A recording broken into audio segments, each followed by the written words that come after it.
നമസ്കാരം. ഇറാനെതിരെയുള്ള ആക്രമണം ശക്തമാകുന്നതിനിടയിൽ മുൻകാലങ്ങളിൽ പശ്ചിമേഷ്യയിൽ അമേരിക്ക നടത്തിയ യുദ്ധങ്ങളുമായി ഇതിന് സാമ്യമില്ലെന്ന് US പ്രതിരോധ സെക്രട്ടറി പീറ്റ് ഹെഗ്സെത്ത്. വാഷിംഗ്ടൺ മറ്റൊരു ഇറാഖ് മോഡൽ ചതുപ്പിലേക്കല്ല ഇറങ്ങുന്നതെന്നും മറിച്ച് ടെഹ്റാന്റെ സൈനിക ശക്തിയെയും ആണവ അഭിലാഷങ്ങളെയും തകർക്കാനുള്ള നിർണായക നീക്കമാണിതെന്നും അദ്ദേഹം വ്യക്തമാക്കി. ഇത് ഇറാഖല്ല, ഇത് അവസാനമില്ലാത്ത യുദ്ധവുമല്ലെന്നും പെന്റഗണിൽ നടന്ന വാർത്താ സമ്മേളനത്തിൽ അദ്ദേഹം പറഞ്ഞു. ഇറാനെ കൈവശപ്പെടുത്താനോ അവിടെ രാഷ്ട്ര നിർമ്മാണം നടത്താനോ തങ്ങൾക്ക് താല്പര്യമില്ലെന്നും ഇറാന്റെ മിസൈലുകൾ, ഡ്രോണുകൾ, നാവികസേന, ആണവ പദ്ധതികൾ എന്നിവയെ അതിവേഗം തകർക്കുക എന്നതാണ് തങ്ങളുടെ ലക്ഷ്യമെന്നും ട്രംപ് ഭരണകൂടത്തിലെ പ്രതിരോധ സെക്രട്ടറി കൂട്ടിച്ചേർത്തു. ഞങ്ങൾ അവരെ ശസ്ത്രക്രിയയ്ക്ക് സമാനമായ കൃത്യതയോടെയും അതിശക്തമായി ആക്രമിക്കുന്നു. ഇതിൽ ഞങ്ങൾക്ക് ഖേദമില്ല. ഇറാന്റെ ആണവ നീക്കങ്ങളെയും ആഗോള കപ്പൽ പാതകൾക്ക് നേരെയുള്ള ഭീഷണിയും ഇനി സഹിക്കാനാവില്ല. ഇതൊരു ഭരണമാറ്റത്തിന് വേണ്ടിയുള്ള യുദ്ധമല്ല, പക്ഷേ ഈ ആക്രമണത്തിലൂടെ അവിടെ ഭരണം മാറി എന്നത് സത്യമാണ്. അത് ലോകത്തിന് നല്ലതുമാണ്. യുദ്ധം എത്ര കാലം നീണ്ടു നിൽക്കുമെന്ന് പ്രസിഡന്റ് ട്രംപ് തീരുമാനിക്കുമെന്ന് ഹെഗ്സെത്ത് പറഞ്ഞു. ഞങ്ങളല്ല ഈ യുദ്ധം തുടങ്ങിയത്, പക്ഷേ പ്രസിഡന്റ് ട്രംപിന് കീഴിൽ ഞങ്ങൾ ഇത് അവസാനിപ്പിക്കും.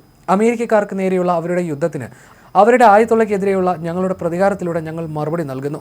കുവൈറ്റിലെ താവളത്തിന് നേരെയുണ്ടായ ഇറാന്റെ ആക്രമണത്തിൽ 4ാമത്തെ അമേരിക്കൻ സൈനികരും കൊല്ലപ്പെട്ടതായി സ്ഥിരീകരിച്ചതിന് പിന്നാലെ യുദ്ധം നരകമാണ്, അതെപ്പോഴും അങ്ങനെ തന്നെ ആയിരിക്കുമെന്നും അദ്ദേഹം പറഞ്ഞു.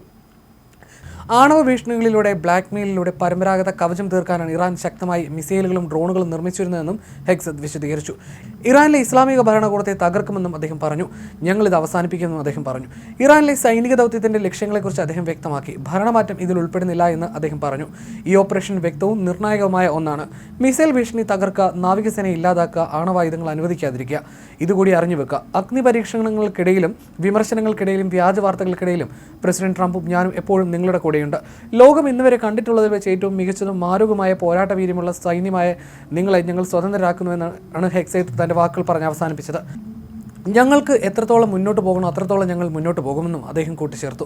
ഞങ്ങൾ കൃത്യമായി എന്ത് ചെയ്യുമെന്നോ എത്ര കാലം അത് നീണ്ടു നിൽക്കുമെന്നോ അമേരിക്കൻ ജനതയോടും ശത്രുക്കളോടും മുൻകൂട്ടി പറയണമെന്നത് ഈ വകുപ്പിന്റെയോ പ്രസിഡന്റുമാരുടെ തെറ്റായ ധാരണയാണെന്ന് എനിക്ക് തോന്നുന്നുവെന്നും അദ്ദേഹം കൂട്ടിച്ചേർത്തു. കുവൈറ്റിൽ വെച്ച് $90 ദശലക്ഷം വിലമതിക്കുന്ന 3 US യുദ്ധവിമാനങ്ങൾ വെടിവെച്ചിട്ടതിനെക്കുറിച്ച് പ്രതികരിക്കാൻ ഹെഗ്സെത്ത് വിസമ്മതിച്ചു. ഇത് തങ്ങളുടെ ഭാഗത്തു നിന്നുണ്ടായ ഒരു പിഴവാണെന്നായിരുന്നു അമേരിക്ക അവകാശപ്പെട്ടിരുന്നത്. വിമാനങ്ങളിൽ നിന്ന് പൈലറ്റ്മാർക്ക് സുരക്ഷിതമായി പുറത്തു കടക്കാനും ജീവൻ രക്ഷിക്കാനും സാധിച്ചിരുന്നു. യുദ്ധം എത്ര നാൾ നീണ്ടു നിൽക്കുമെന്നതിനെക്കുറിച്ച് ഹെഗ്സെത്ത് പറഞ്ഞത് ഇങ്ങനെ: 4 ആഴ്ചയോ 2 ആഴ്ചയോ 6 ആഴ്ചയോ ആകാം. സമയം കൂടാനോ കുറയാനോ സാധ്യതയുണ്ട്.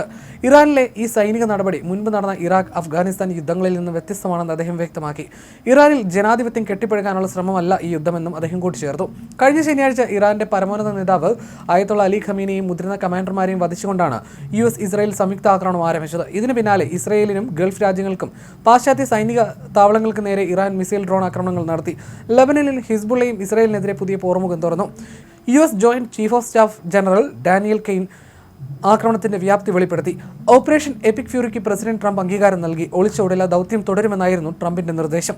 അമേരിക്കയിൽ നിന്ന് ഇടതടവില്ലാതെ 37 മണിക്കൂർ പറന്നെത്തിയ B-2 ബോംബർ വിമാനങ്ങൾ ഇറാന്റെ ഭൂഗർഭ ആണവ കേന്ദ്രങ്ങളിൽ ബോംബ് വർഷിച്ചു. ആദ്യ 24 മണിക്കൂറിനുള്ളിൽ ഇറാന്റെ 1000ഓളം കേന്ദ്രങ്ങളിലാണ് അമേരിക്ക ആക്രമണം നടത്തിയത്. സൈബർ ബഹിരാകാശ കമാൻഡുകളെയും ഇതിനായി ഉപയോഗിച്ചു.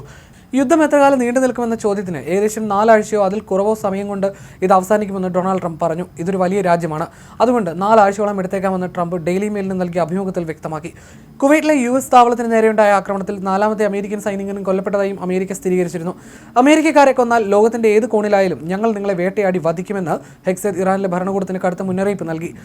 മുൻകാലങ്ങളിലെ യുദ്ധങ്ങൾ പോലെ ജനാധിപത്യം കെട്ടിപ്പടുക്കാനോ സമാധാനം സ്ഥാപിക്കാനോ അല്ല, മറിച്ച് ശത്രുവിനെ പൂർണ്ണമായി ഇല്ലാതാക്കാനാണ് തങ്ങൾ പോരാടുന്നതെന്നും പെന്റഗൺ മേധാവി വ്യക്തമാക്കി.